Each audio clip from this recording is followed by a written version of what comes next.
Anti-racism, as currently configured, has gone a long way from what used to be considered intelligent and sincere civil rights activism. Today, it's a religion, and I don't mean that as a rhetorical feint. I mean that it actually is what any naive anthropologist would recognize as a faith. If advocates of wokeness, critical race theory, and anti-racism seem to be acting like religious zealots who must crush all heretics, that's because they are, argued Columbia University linguist John McWhorter at a 2018 debate at the Soho Forum. For example, the idea that the responsible white person is supposed to attest to their white privilege and realize that it can never go away and feel eternally guilty about it, that's original sin right there. McWhorter first explored this idea of anti-racism as a flawed new religion in a 2015 essay in the Daily Beast. He's expanding the concept into a book tentatively titled The Elect, due out in 2022,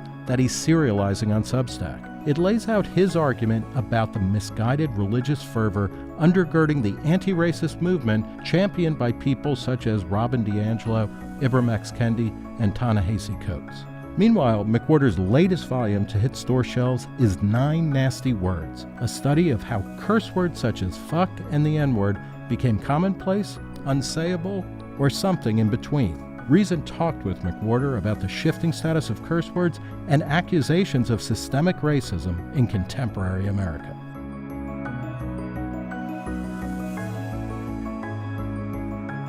Thank you for talking to Reason. Thank you for having me. Let's start with a simple question. What's the elevator pitch for 9 Nasty Words? And I guess we're assuming it's an elevator that just has 2 people in it. Yeah. The elevator pitch for 9 Nasty Words is not, why do we curse? The book isn't about that, because if you think about it, that's worth about 3 pages. We know why we curse. What it's about is the words that we use in order to be profane, and how they got that way, how they change over time, and where profanity might be going. That's what the elevator pitch is. That is, we need a roadmap for profanity, so we're always a couple of steps ahead of it. So, can I ask you, because it gave me immense pleasure, the opening anecdote is about how Babe Ruth's father wrote in a court document that he had fucked Mrs. Ruth and she had asked for it, which as a baseball fan and as an Irish American, I was like, wow, this is kind of an important part of history I did not learn in Catholic school.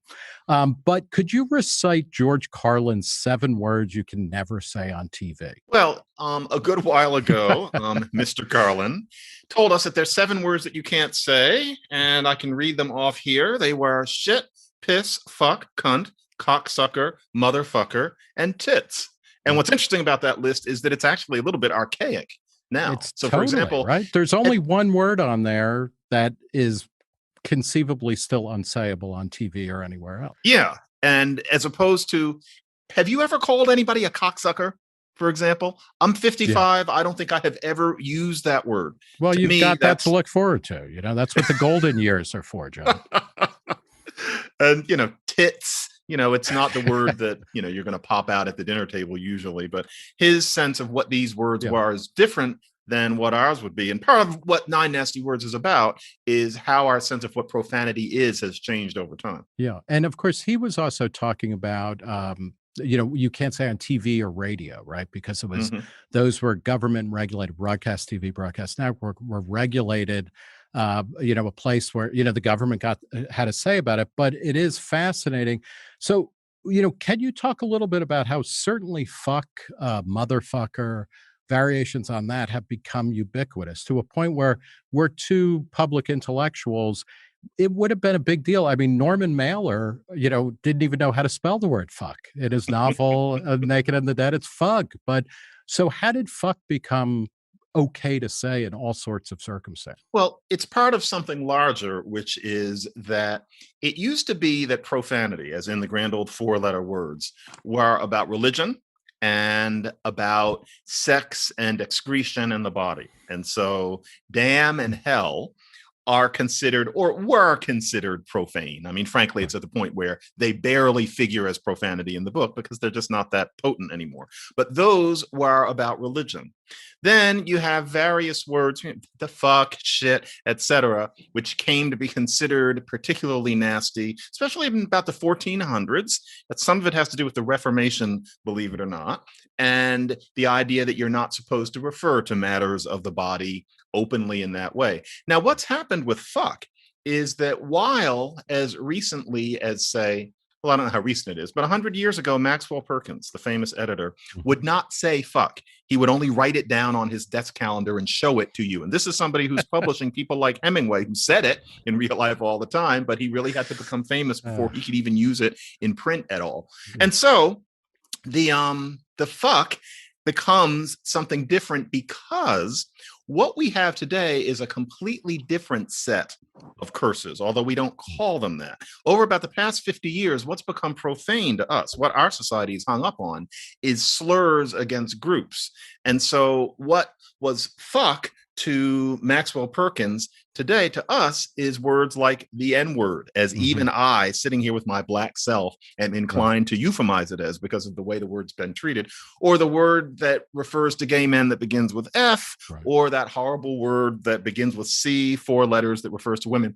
Those are our profanity, which means that fuck now is not what an anthropologist would recognize as profane. Fuck is just salty. So what does it, is it a sign of social progress? And this may be beyond your purview, but is it a sign of social progress that, we now do not allow the N word or the C word or the F word to be brooded about in everyday conversation? I definitely think so.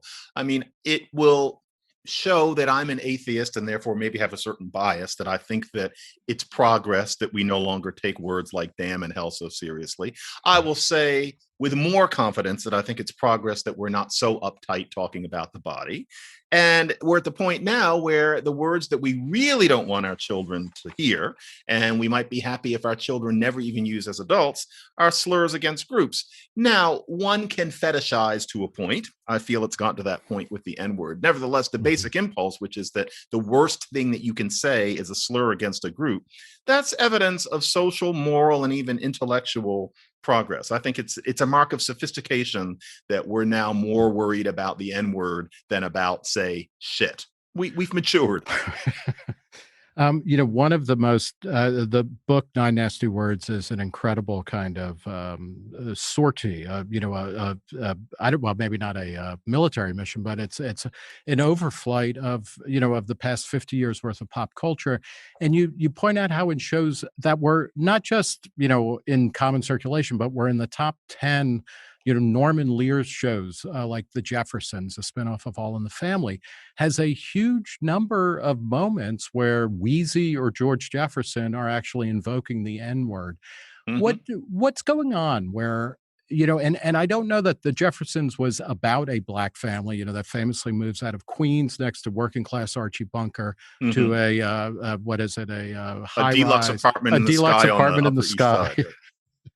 Yeah, even then they couldn't quite make it to the Upper East Side, I guess. But, what was going on that was seen as progressive, really, that people were willing to do real talking in that kind of context. And now, I after reading the book, I went and searched on YouTube, half expecting these to be blocked because of, the N-word, but they're not. They're out there.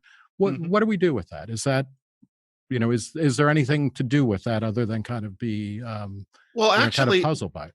What's interesting is that the Norman Lear sitcoms were celebrated for having real language in many ways, and they were actually depicting the way people really talk. And it's funny that that happened then in the 70s, and today we are so much more euphemistic. That shows how very much the culture has changed in terms of what it's hung up on. No longer excretion, but slurs. And so what you're referring to, it's funny, I've been watching my way through The Jeffersons, which is like 250 of those damn things. Yeah. Watching my way through it because of the pandemic. Do you like Lionel 1 or Lionel 2? Lionel, well, he's still alive, so I should be careful. Mike Evans was a really good actor. I mean, he did a Yeah. great job with that character. Lionel, too, is a stage actor, and I find that his expressions are too large. I don't believe him as the Jefferson's child. And I know we're not supposed to be talking about this, but with Berlinda Tolbert as Jenny, it's interesting. Mike Evans and Berlinda Tolbert really worked well together. You wish they had done a production of Raisin in the Sun. Whereas with Damon Evans, she starts popping her eyes and rolling around too. He was not as good as the other one. But I've been watching my way through the whole thing, and what's interesting is that not only does George use the N-word occasionally the way Black people use it, and not always to mean buddy. Sometimes he means the bad kind of Black person. But there's one scene where Tom Willis says, and I am going to say what he says, George calls him a honky, and he says, "Well, George, what if I called you nigger?" And it's fine. I remember seeing that episode when I was about 13. He's referring to it. It's not a big deal. Today, you wouldn't show a white actor doing that on the equivalent show. Or if you did, it would be announced 6 weeks ahead, and there'd be all of these op-eds about it, and the actors it would be like showing the Prophet Muhammad in an episode of South Park, right? It would be, and that shows national conversation. Yeah, that shows where it's gotten to. Because the Jeffersons could be honest. Today we can't, and that's because the N-word is our profanity. It is our taboo today. Is that a problem per se, or is that simply an indication of of a different set of cultural mores that actually reflect the fact, because I'm also thinking there's a Jeffersons episode, and I apologize to my audience, which I think has come to accept or expect this type of thing. But there is an episode of the Jeffersons where an old Navy buddy of George, who he hasn't seen in decades, shows up and is transgender. And so on the one hand, the Jeffersons may be trafficking in real talk about racial dimensions, but then and almost every 70s and early 80s sitcom had an episode where a transgender person shows up and hilarity ensues. Is it a sign that social progress is happening, but it's always uneven? Is it actually not progress when we can no longer talk about those things that actually are, when things become unsayable? I think that we have gone further than I would prefer on the N-word in particular. Oddly, I think that society had reached its maximal sophistication about the N-word in roughly the 90s. I was doing media interviews in the 90s, or actually I was doing one media interview in the 90s where I remember it was me, somebody white, and a white interviewer, and we were talking about what I now call the N-word. And we were openly saying the actual word with taste, not over and over again. But the idea was that, of course, we're going to be able to say the word in order to explain what we're talking about. That was considered perfectly ordinary. I still have it on cassette. And I don't think that was backwards. Something started happening right around then where we have this new idea that you're just not supposed to utter that sequence of sounds at all. And if you do, you get in really, really big trouble.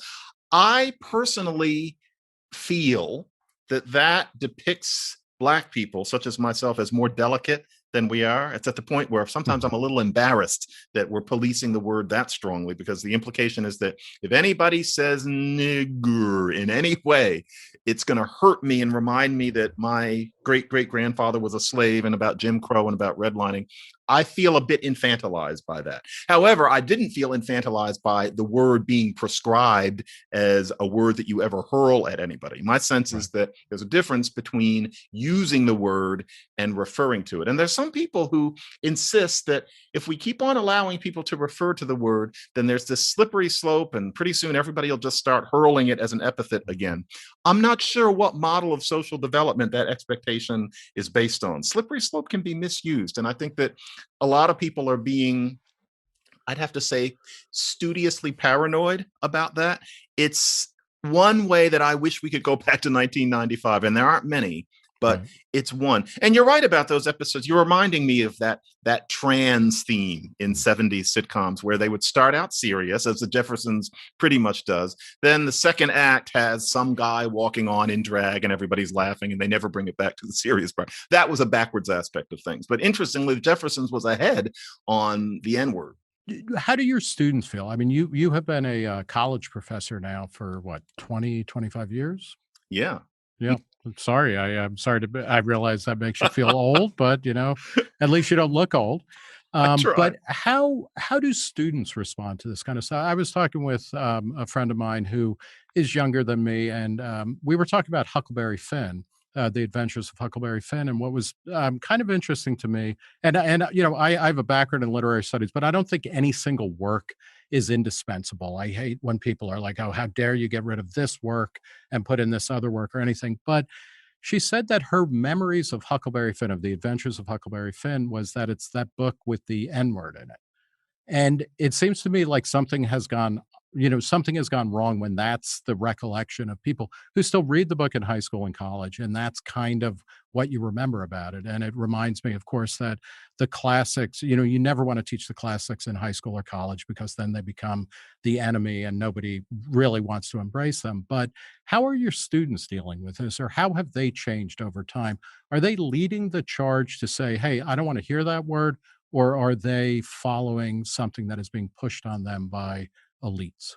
You know, it's funny, Nick. I don't know that I've ever come across a reason to use it or not use it. I Mhm, don't happen to have taught Huckleberry Finn. I teach about language, mhm, and I can say that I curse like a pirate in front of my students. I tell them in some of the early classes, I'm sorry, but I don't mhm. censor myself. And if anything, they think it's funny, and then they start cursing too when they talk, and I think it's great. I have had parents visit classes, and I've said, you have to tell your father that I'm crazy and that he has to expect that we're going to talk the way You we say always that talk. I am a crazy motherfucker, and what comes out of this mouth, you know, I Yes, I yeah, actually say, but not the slurs. yeah, Obviously, I would never do that. And right. I think, 20 years ago, I would have said nigger in front of a classroom. Today, I would never dream of it. And I do think today's students would have a different feeling about it Mhm. than the ones before. Even back before, I would have only used it in reference. I probably did. But today, I would censor myself because sensibilities have changed so much. But Eh, in general, when I talk about profanity, which sometimes I have to for my linguistics classes, mm, I say, I'm going to say this word one time and I'm not going to say it anymore, but I want to make mm, sure you know. And I'll say something like, the word is cunt. And then mm. we'll talk about it and it has an interesting evolution. I'll say it that one time. And I figure I should be allowed to do that. I would do that with the N word if I had to, I think. And as a matter of fact, I once did. And a kind of a jocular white guy said, "See, you just get to do that because you're black." And I said, "Yeah, you're right. I can get away with it. And isn't You're it good that we also a can be clear?" professor. Yeah, So, that's like, I mean, you know, this. Do you feel like these kinds of linguistic prescriptions? Because you hear this a lot, mostly from people on the right, and that kind of question of like white people in particular being like, "Oh, you know, we're supposed to be the land of the free, but I'm not at liberty to use the N word or the C word or the F word, the other F word, etc." Do these proscriptions on certain types of words, do they get in the way of actual learning and discussion? no, I don't think so. I think that the prescriptions can be a nuisance if overprescribed for various reasons. I Mhm. don't think that we're losing any knowledge by having it that we have to say the N word Right. instead of the actual word. Where the problem does come in, though, is that the new strain, because there's a certain kind of person who feels a certain comfort in being offended. I hate to say that, but it's true, is that you're not even supposed to say Negro. I know of three anecdotes of professors being brought up before the gods for saying Negro as it was written in some now Yeah. aging text, out of an idea that that too is a slur because Mhm. some Black people would rather not hear it. That takes it too far for me. Mhm. But in general, the idea that there are words that one does not use and that these are words that are used to injure people. The idea that we don't do that is great. You look at an old movie where people can do that sort of thing so easily. Right. You think about what the past was like. It's good that we're beyond that. But I do think that there's an extent to which we end up dealing with a kind of performed delicacy that I don't particularly enjoy being assumed to be a part of. But as you know, that's just me.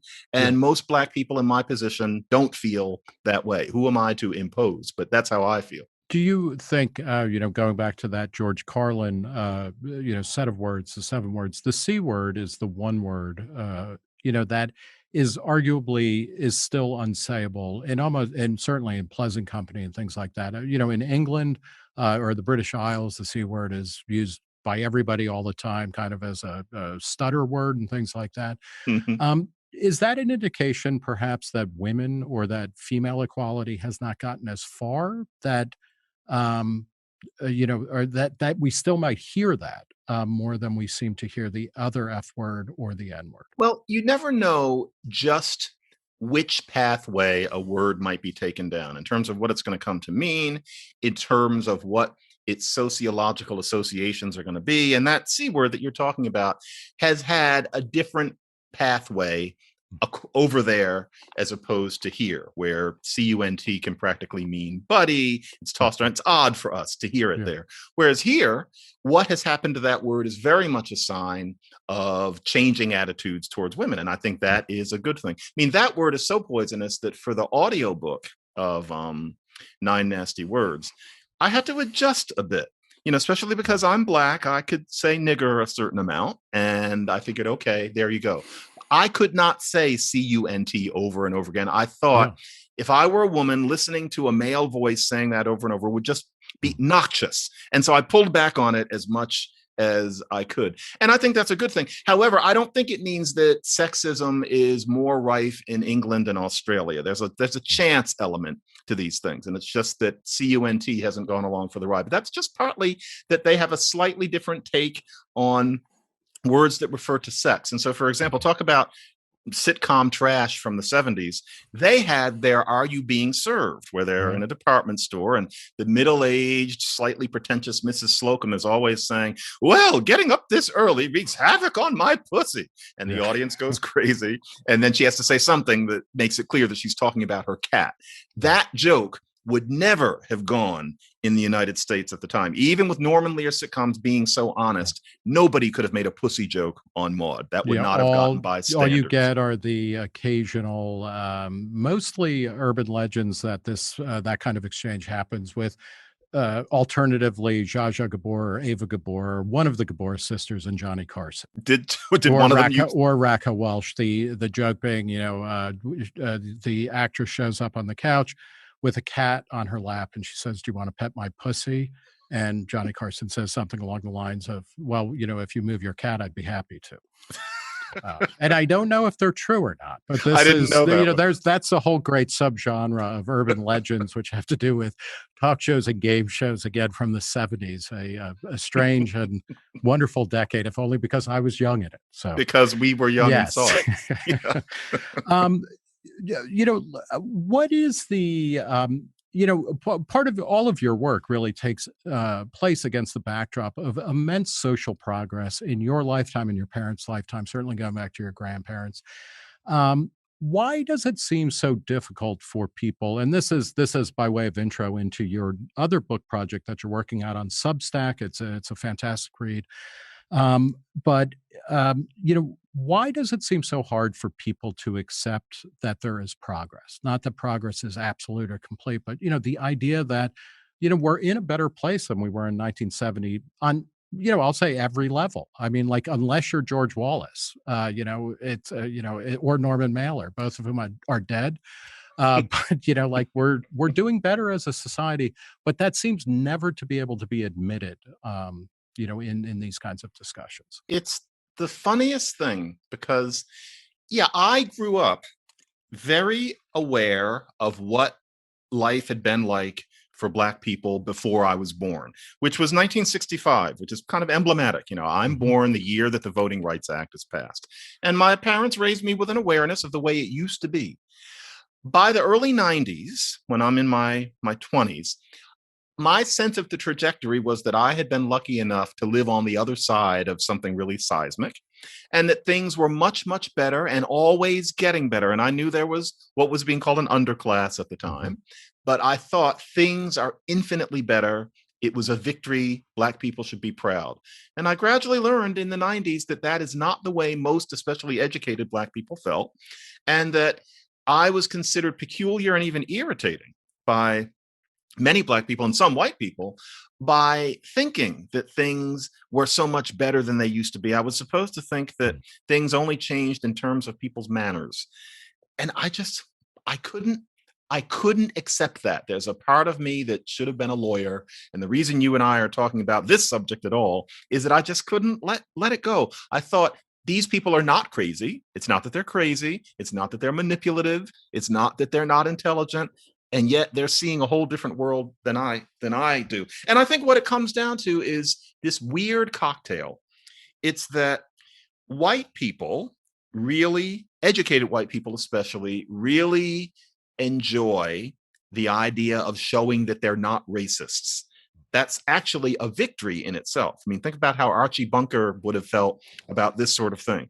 But the 70s in particular were when the idea was not only that you get rid of segregation, but that you're not supposed to be prejudiced, as people used to say. You're not supposed to be a bigot. And it worked. And I think many white people are very proud of themselves for that. And I think that it's slowly transmogrified into a kind of replacement for Protestantism as it eclipses, where your grace is that you are not a racist. So you have white people who are ready to demonstrate this at the same time as you have Black people who, after the Civil Rights Revolution, are still haunted by insecurity because of how Black America was treated for almost 400 years.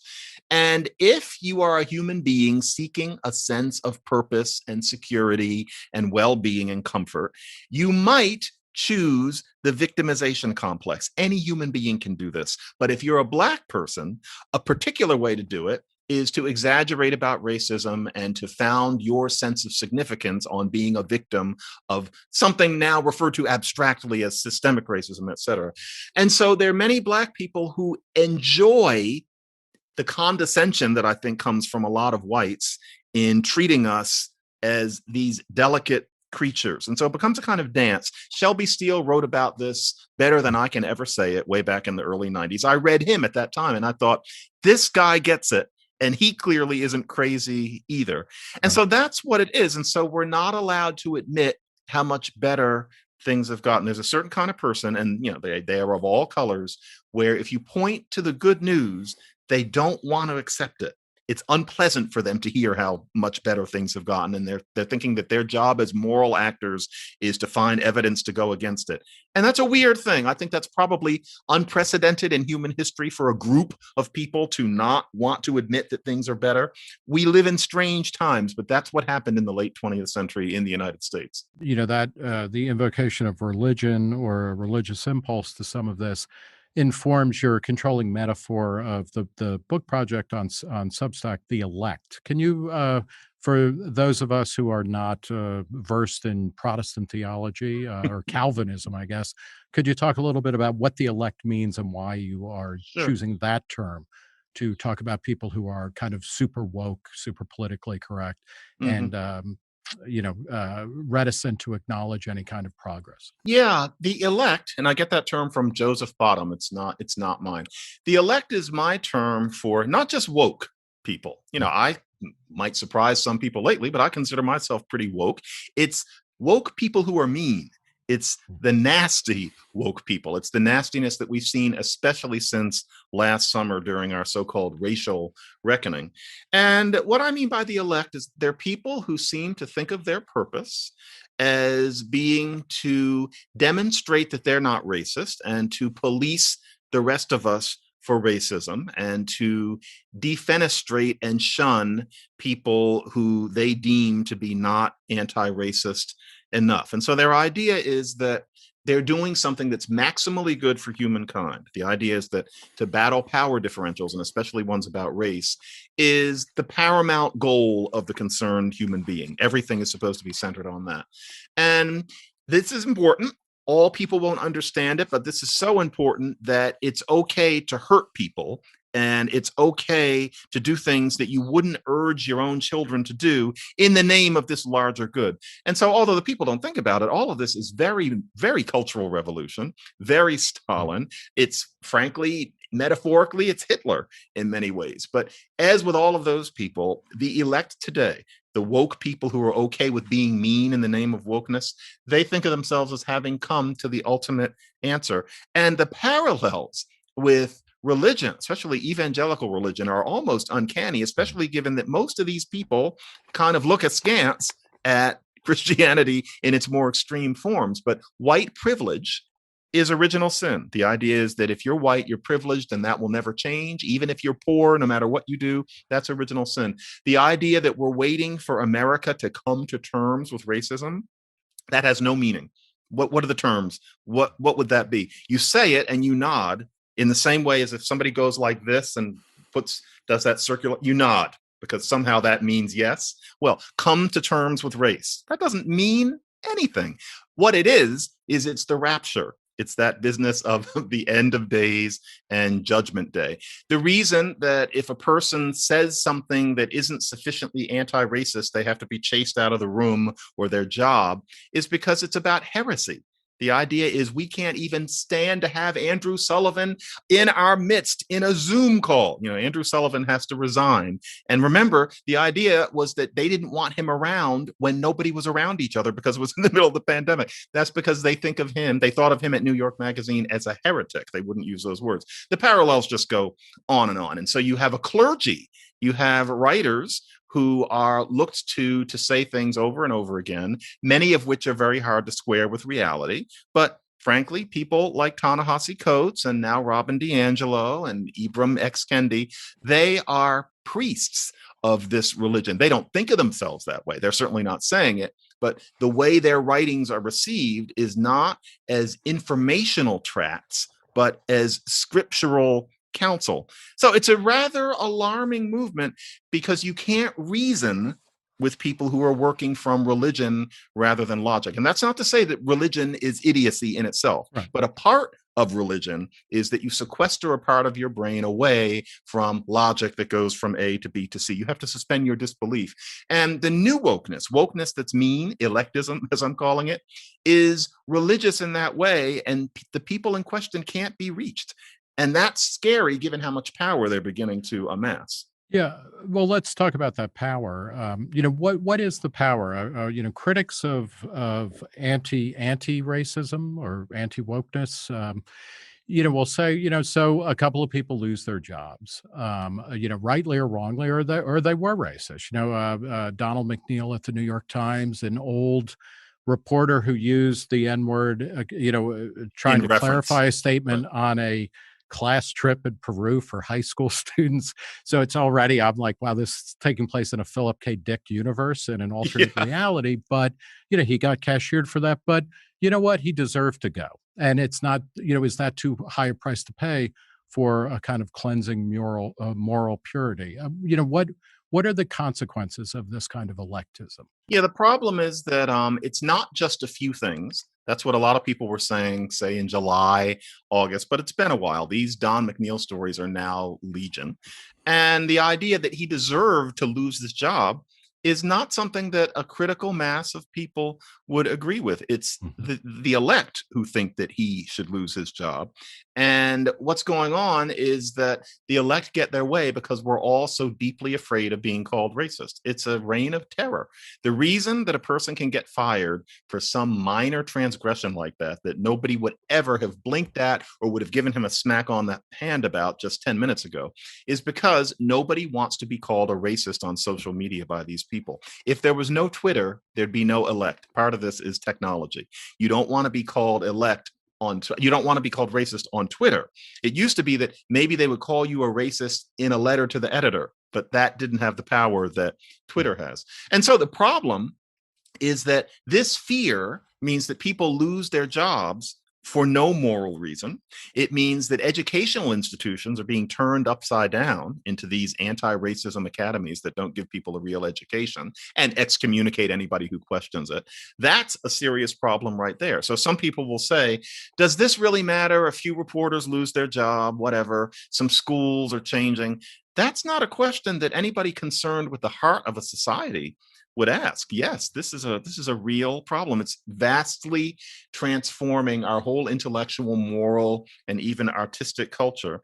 And what bothers me so much about it is that it's mendacious. It's all about fear. It's not that these people are convincing most of society of these very narrow, extremist, and self-indulgent views that this hyper wokeism has. It's that everybody's just afraid of them. And I think it's time that we stop being so afraid. Who is driving this? And, as with most kind of vague social forces, it's not, there isn't somebody cracking the whip, in the rider's seat or something, in the driver's seat. But who is driving this? Is it a series of black elites? Is it white elites? Is it some mix? At one point, you invoke at your Substack the phrase, and I'm going to butcher it because I cannot pronounce words very well, but Kendiangelonianism, Yeah. which is a portmanteau of Ibram Kendi and Robin DiAngelo, a Hmm. black, a black scholar and a white scholar. Hmm.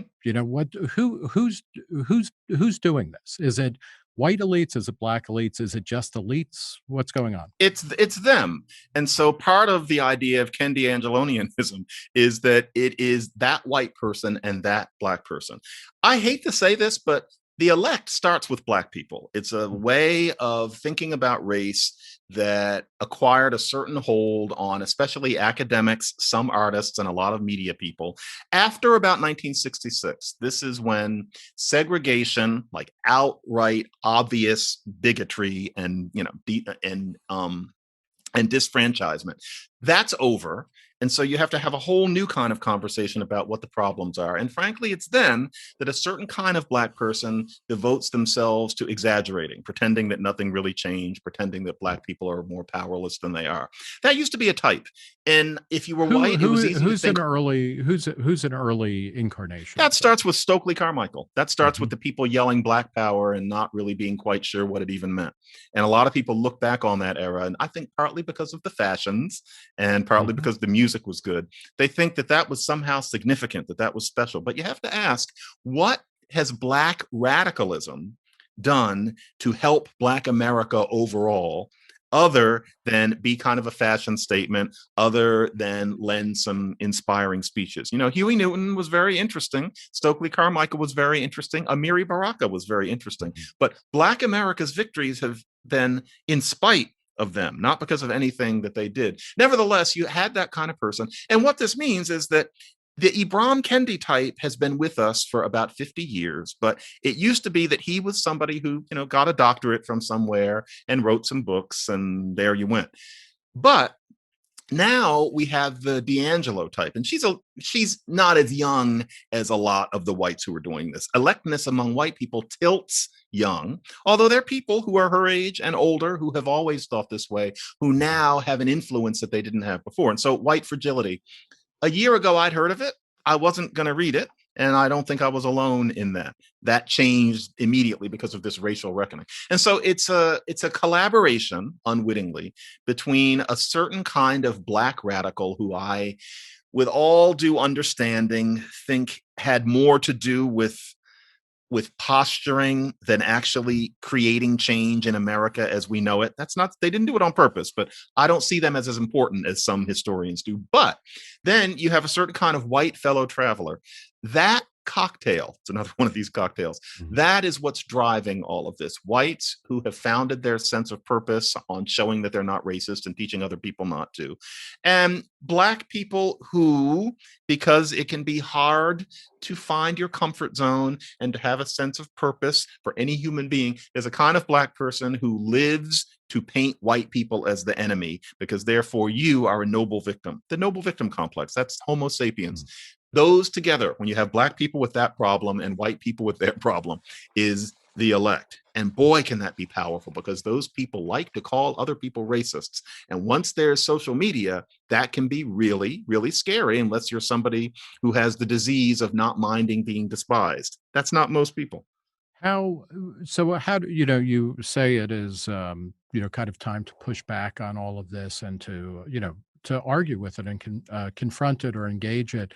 What's to be done? What are the best ways to do that? Well, the truth is, and Nick, I'm working on having a more comprehensive answer to that because all of this Mhm. happened so very quickly and we're all leading lives. And I want to be able to give counsel that ordinary people who need to keep their jobs can follow. But the truth is, we have to understand that you cannot reason with people like this. And it's very rare that you teach somebody out of their religion. And this is a religion. And so to try to talk these people down doesn't work. All they know is that you're a racist and that's all you're going to get. So the idea is not to try to have a dialogue with them about these sorts of issues. You have to just shut down.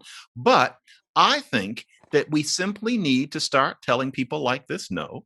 And the question is not, how do you stop them from calling you a racist on social media? You don't. That's what they're going to do.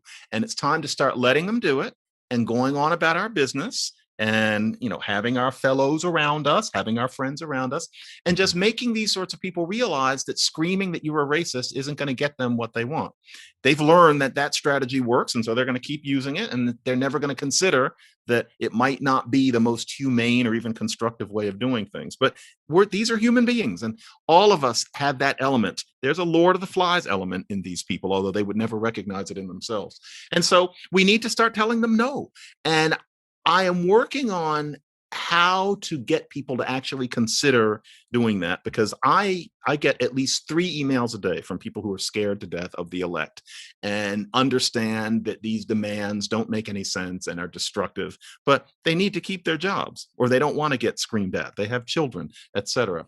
Nevertheless, something needs to be done, because these people will not stop and they're not open to reason. I just think my analogy is with sharks. I'm told, I don't know if this is true, but I'm told that you can bop a shark on the nose.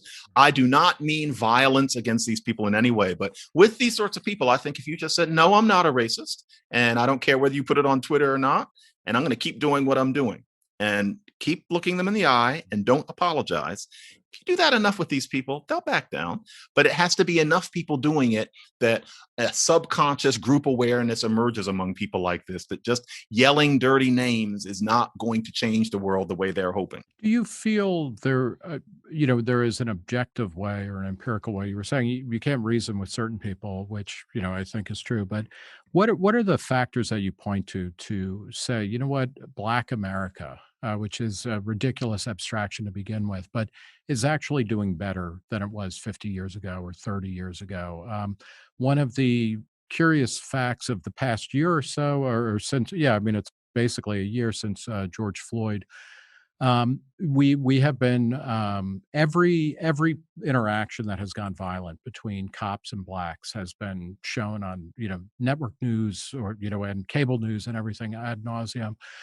Yet the larger numbers don't seem to have changed very much over the past decade or even 15 years, of the number of police killings of blacks, unarmed blacks or armed blacks, or white, unarmed whites, armed whites, etc.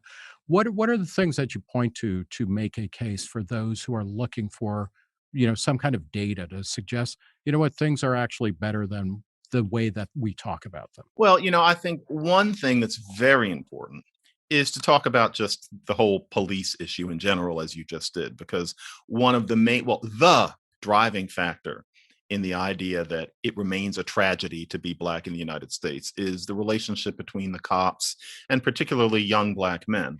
And I don't want to sound like one of these people who's always railing at the mainstream media for having sinister agendas, but we are really, really misled by the mainstream media's obsession with showing the deaths of young Black men while pretending that the same things don't happen to young white men too. So it's at the point where I personally see one of these horrible things in the news happening to a Black man, and I think to myself, I wonder how many white men that happened to over the past 5 years. And every single time it turns out that that's the case. It's just that those cases didn't make national news, and that includes George Floyd. There's a white boy named Tony Timpa was killed that exact same way a few years before him.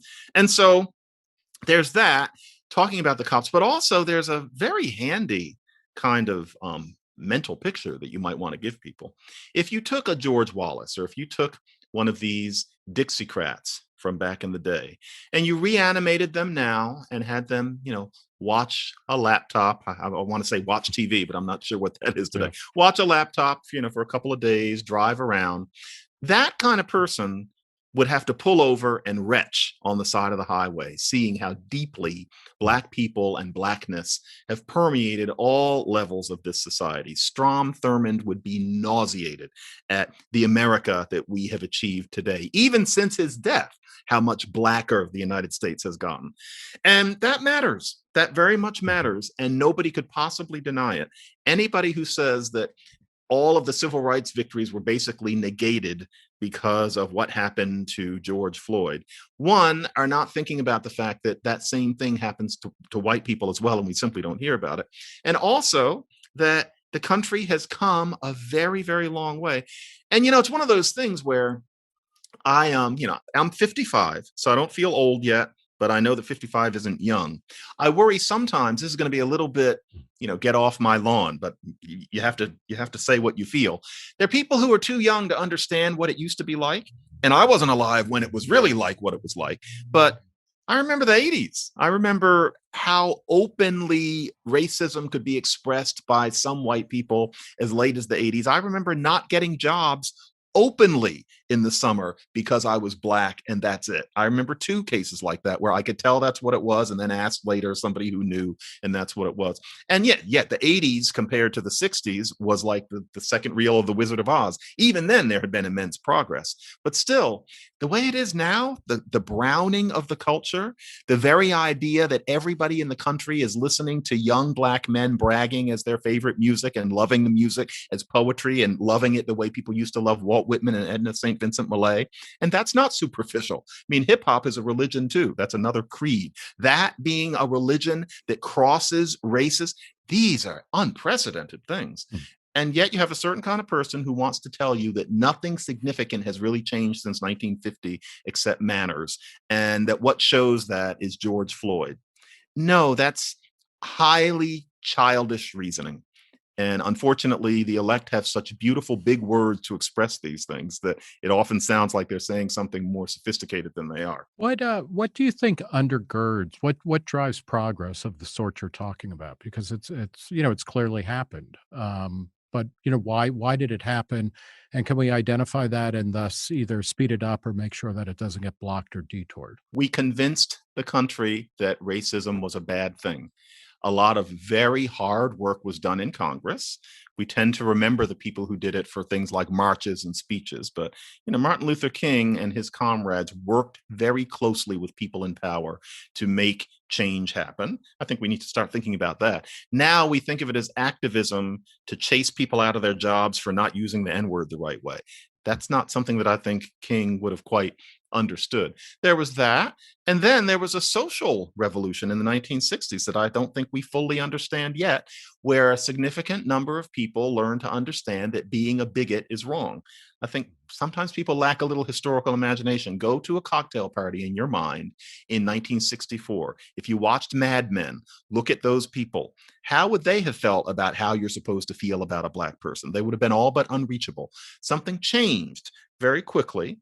And that is a wonderful thing too. And then Black people were able to do what we were capable of once segregation was no longer in the way, once people didn't openly hate us just by seeing our faces as often as they had. We got to do what we can do. Now, there are still some obstacles. There is an inner city problem, as we used to call it. The drug wars, that was a problem. There are things that we need to get over. But the idea that America is all about despising Black people and murdering our Black bodies, that's fantasy. That's something from a comic book. And yet there are a great many brilliant people who are determined to make us think that we're supposed to base our whole lives on this cartoon vision designed for self-indulgence of both white and Black people, instead of actually creating change on the ground the way the people who made a life like mine possible did. I think we're dishonoring the ancestors at this point. Well, we're going to leave it there. Been talking with John McWhorter, a linguist at Columbia University and the author most recently of Nasty Words, 9 Nasty Words, English in the Gutter, Then, Now, and Forever. John, just as a final point, what is your favorite curse word? When you are mad at your children and wish to admonish them, what's your go-to expletive? I'm big on fuck. I don't hurl it at my children, but they know the word very much from me. When something happens, it's fuck. And I like motherfucker. I like to use that word in various ways. If something bad happens, what I often say is that's what I often say. And so, yeah, I like motherfucker. There's a final chapter on motherfucker in 9 Nasty Words, because for me, I wanted that at the end because it's kind of like a nice little postprandial kind of liqueur. So I guess it's motherfucker. That's my favorite. All right, we're going to leave it there. John McWhorter, thanks for talking to Reason. Thank you, Nick.